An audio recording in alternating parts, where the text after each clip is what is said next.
ఓం నమో వెంకటేశాయ. అనగనగా కోటి కథలు ఆడియో ఛానల్కి స్వాగతం. మా ఛానల్ ప్రారంభోత్సవ మొదటి కథ వాగ్దేవి కళాపీఠం శ్రీ విశ్వావసునామ సంవత్సర ఉగాది కథల పోటీలో బహుమతి పొందిన పరకామణి సేవ కథ. కలం గళం డాక్టర్ ఎం కోటేశ్వరరావు.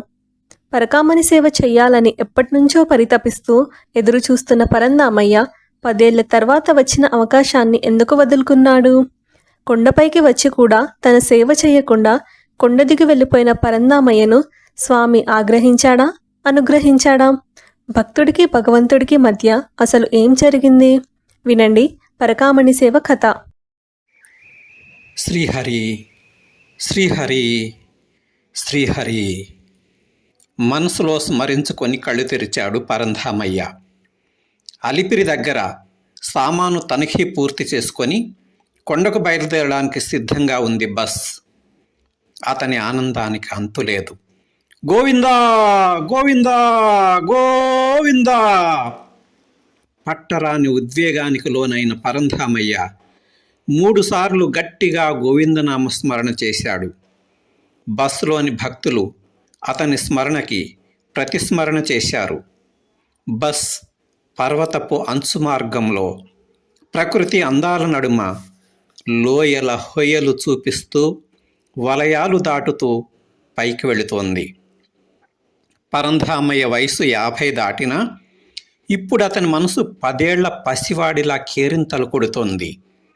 ఎప్పుడెప్పుడు తిరుమల కొండకు చేరుకుందామా అని తహతహలాడుతున్నాడు. 1 2 10 ఏళ్ల అతని కోరిక, కల ఇన్నాళ్లకు నిజం కాబోతున్న ఉద్విగ్నతను తట్టుకోలేక, ఆనందాన్ని ఆపుకోలేక భక్తి పారవశ్యంలో ఉన్మత్త స్థితికి చేరుకున్నాడు.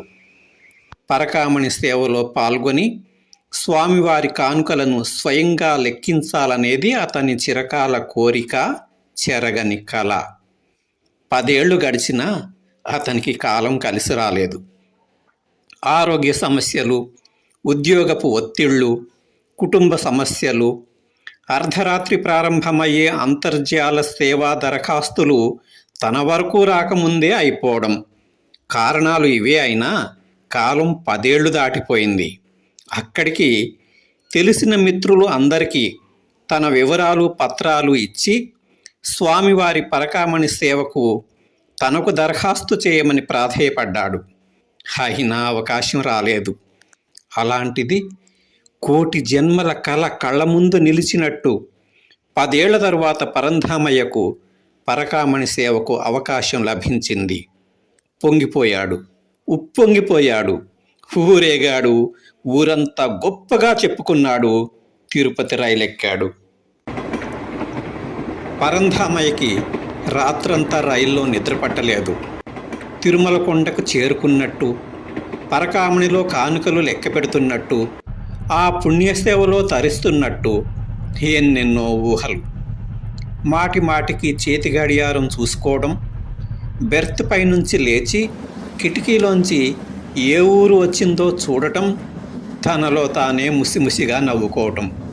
రాత్రంతా ఇదే వరుస. ఉదయం తిరుపతిలో రైలు దిగాడో లేదో ఉరుకులు పరుగులతో కొండకి వెళ్లే బస్ ఎక్కి కూర్చున్నాడు. మోకాళ్ల పర్వతం మలుపులో బస్ వేగం తగ్గింది. కళ్ళారా మోకాళ్ల పర్వతాన్ని చూసుకొని మనసారా మొక్కుకున్నాడు. స్వామి సేవలో తరించే మధుర క్షణాలను తలుచుకుంటూ క్షణమొక యుగంగా గడుపుతున్న పరంధామయ్య బస్ కొండపైకి చేరుకున్నట్టు గమనించాడు. గోవిందా గోవిందా గోవిందా! మళ్ళీ 3 సార్లు గట్టిగా స్మరించాడు. భక్తులు గొంతు కలపటంతో పులకించిపోయాడు. బస్ దిగి తిరుమల తిరుపతి దేవస్థానం విచారణ కార్యాలయానికి చేరుకున్నాడు. లాంఛనాలు పూర్తి చేశాడు. నియమావళి లేఖ అందుకున్నాడు. తనకు కేటాయించిన బసకు చేరుకున్నాడు. వసతి గృహంలో ఎదురుగా స్వామివారి రంగుల చిత్రపటం గోడకు వేలాడుతోంది. తనివి తీరా 2 చేతులు జోడించాడు. పరంధామయ్య కళ్ళు ఆనంద బాష్పాలతో నిండిపోయాయి. స్వామిని చూస్తున్నాడు. "హ్మ్, 10 ఏళ్లుగా నన్ను పరీక్షించావు కదూ, నీ దర్శనం ఇవ్వనని మొండికేశావు కదూ, పరకామణి సేవా భాగ్యాన్ని ఇవ్వనని పంతం పట్టావు కదూ, మరి ఇప్పుడేమంటావయ్యా వెంకన్న? మొండివాడు రాజు కంటే బలవంతుడో కాదో తెలీదు కానీ ఈ భక్తుడు మాత్రం భగవంతుడి కంటే మొండివాడే." మనసులోనే మౌనంగా స్వామితో మాట్లాడాడు పరంధామయ్య. అఘమేఘాల మీద స్నానాదులు పూర్తి చేశాడు. నెల రోజులుగా తయారు చేసుకున్న భోగి పిడకల దండను పట్టుకొని భోగి మంట దగ్గరికి పరిగెత్తడానికి ఉవ్విళ్ళూరే పిల్లాడిలా, నెల రోజుల ముందు కుట్టించుకున్న కొత్త బట్టలను పండుగ రోజు వేసుకొని స్నేహితుల ముందు మురిసిపోతున్న కుర్రాడిలా ఉంది పరంధామయ్య పరిస్థితి. చకచకా పనులు పూర్తి చేసుకొని పరకామణి సేవా విధులను కేటాయించే కార్యాలయానికి బయలుదేరడానికి సిద్ధమయ్యాడు పరంధామయ్య. గదిలోంచి బయటకు వెళ్ళబోతూ మళ్ళీ స్వామి చిత్రపటం దగ్గర ఆగాడు. 10 ఏళ్ళు ఆపావు నన్ను, 10 నిమిషాల్లో పరకామణిలో ప్రవేశించబోతున్నాను. నా చేతిలో ఓడిపోయినందుకు, నన్ను ఆపలేకపోయినందుకు ఊడుక్కోవద్దు స్వామి అనుకుంటూ చిరునవ్వుతో వెలుగు నిండిన కళ్ళతో అడుగు ముందుకు వేశాడు పరంధామయ్య. సరిగ్గా అప్పుడు వినిపించింది బట్టల సంచిలో పెట్టిన అతని చరవాణి మోత. చరవాణిని ఆపు చేయటం మర్చిపోయిన సంగతి అప్పుడు గుర్తొచ్చింది అతనికి. వెనక్కి వచ్చి బట్టల సంచిలో పెట్టిన చరవాణిని తీశాడు. అది వెంకటి దగ్గర నుంచి వచ్చింది. "చెప్పు వెంకటి, మీ అమ్మాయి దరఖాస్తు పంపించేసావా?" "పంతులు గారు దండాలనే, ఈ సేవ కానుంచి చేస్తున్నాననే. మొన్న తవరు సంతకాలు ఎట్టిన కాగితాల్లో ఏదో పొరపాటు ఉందంట. ఇంకో పాలి రాపించి తమరి సంతకం ముద్ర వేయించుకురమ్మన్నారనే. ఇప్పుడు నన్ను బడికాడికి రమ్మంటారా, ఇంటికి రమ్మంటారా పంతులు గారు?" "అయ్యో వెంకటి, అసలు నేను ఊళ్ళోనే లేను, తిరుపతిలో ఉన్నాను. తిరిగి వచ్చాక సంతకాలు చేస్తానులే, సరేనా?" "అయ్య బాబోయ్, బలేటోరండి మీరు, రేపు ఆఖరి తేదీ కదండి." వెంకటి గొంతులో ఆందోళన, భయం. "మీ అమ్మాయి ఉద్యోగ దరఖాస్తులో ఒకే అధికారి సంతకాలు ముద్ర ఉండాలి, వేరే వాళ్ళవి చెల్లవు. రేపు చివరి తేదీ, నేను తిరుపతిలో ఉన్నాను. మరి ఇప్పుడు ఏం చేద్దాం వెంకటి?" అర్థం కాక అడిగాడు పరంధామయ్య. "ఇంకా చేయడానికి ఏటి ఉంది పంతులు గారు, నా కూతురుకు ఉద్యోగం రావటం ఆ దేవుడికి కూడా ఇట్టం లేదేమో. అందుకే మాకున్న ఒకే ఒక్క దిక్కు అయిన మిమ్మల్ని ఆడికి రప్పించుకున్నాడు దేవుడు. ఈ పాలకి పేపతం లేదేమో పంతులు గారు, వదిలేస్తాను, ఉంటాననే." వెంకటి చరవాణి పెట్టేశాడు. వెంకటి ఒక రోజువారీ కూలి, ఒకే కూతురు, పేరు అరుంధతి. 10వ తరగతి వరకు తన దగ్గరే చదివింది. వెంకటి రెక్కల కష్టంతో పట్టభద్రురాలైంది. ఊరి చివర ఉండేవారైనా చదువులో మాత్రం చాలామంది కంటే ముందుండే అమ్మాయి. బ్యాంకు ఉద్యోగానికి దరఖాస్తు చేసింది. ఖచ్చితంగా ఉద్యోగం వచ్చే అవకాశం ఉంది. అనుకోకుండా ఇప్పుడు ఈ చిక్కొచ్చి పడింది. ఈ ఉద్యోగం వస్తే ఆ అమ్మాయి జీవితం బాగుంటుంది. వెంకటి కష్టానికి ఫలితం ఉంటుంది. కన్న కూతుర్ని ఉద్యోగినిగా చూడాలన్న అతని కల నిజమవుతుంది. వారి వర్గంలోని వారికి ఒక స్ఫూర్తిగా, ఆదర్శంగా ఉంటుంది. పరంధామయ్య బాగా ఆలోచించి ఒక నిర్ణయం తీసుకున్నాడు. బట్టల సంచి తీసుకొని ఇంటికి బయలుదేరాడు. సత్రం బయటకు రాబోతూ మళ్ళీ శ్రీనివాసుడి చిత్రం వైపు చూశాడు. అంతకుముందు చిద్విలాసంగా ప్రశాంతంగా కనిపించిన స్వామి మోము ఇప్పుడు తనను చూసి వ్యంగ్యంగా నవ్వుతున్నట్టు అనిపించింది. మొత్తానికి నువ్వే గెలిచావన్నమాట. అల్పుడిని ఏదో తెలియక బీరాలు పలికినందుకు ఇంత శిక్ష వేశావా స్వామి? అవునులే, ఈ ముసలాడి సేవలు నాకెందుకులే అనుకున్నావా? సరే స్వామి, నీ కొండ, నీ గుడి, నీ సేవ, నీ ఇష్టం. వెళ్ళొస్తాను మరి. పెద్దగా నిట్టూర్చి కొండ కిందికి దిగే బస్ ఎక్కాడు పరంధామయ్య. అనుకోని ప్రయాణం కావటంతో కిక్కిరిసి ఉన్న సాధారణ రైలు బోగి ఎక్కాడు. ఆ రద్దీలో చాలా అవస్థతో ఇంటికి చేరుకున్నాడు. ఉదయాన్నే ఊరి బయట ఉన్న తమ గూడానికి, తమ ఇంటికి వచ్చిన పరంధామయ్య మాస్టార్ని చూసి వెంకటి, అతని కూతురు అరుంధతి ఆశ్చర్యపోయారు. పరంధామయ్య వెంకటిని చూసి నవ్వాడు. నువ్వేం అడగబోతున్నావో నాకు తెలుసులే వెంకటి. ఏం లేదు, దేవుడికి నాకు చిన్న మాట పట్టింపు వచ్చింది. ఉన్న పళంగా కొండ దిగి పొమ్మని కోప్పడ్డాడు స్వామి. నాకు రోషం ఉంటుంది కదా, వచ్చేశాను. వెంకటి, అతని కూతురు అయోమయంలోంచి తేరుకోకముందే, ముందు అమ్మాయి దరఖాస్తు తీసుకురా, సంతకం పెడతాను. ఈరోజే చివరి తేదీ అన్నావు కదా అన్నాడు పరంధామయ్య. సంతకం చేసి ముద్ర వేశాడు. అమ్మాయికి శుభాకాంక్షలు చెప్పి గూడెం నుంచి ఇంటికి బయలుదేరడానికి పైకి లేచాడు. అంతలో 18 ఏళ్ళు ఉండే కుర్రాడు వచ్చాడు అక్కడికి. నమస్తే సార్, నేను మీ సేవలో పనిచేస్తున్నాను. మీ స్నేహితులు శ్రీనివాస్ గారు మీ తరపున స్వామి సేవకు చేసిన దరఖాస్తు ఖరారయ్యింది. ఈరోజే బయలుదేరాలి. అందుకే మిమ్మల్ని వెతుక్కుంటూ ఇక్కడికి వచ్చాను. సేవా టికెట్, తత్కాల్ రైలు టికెట్ని పరంధామయ్య చేతిలో పెట్టాడు వచ్చిన కుర్రాడు.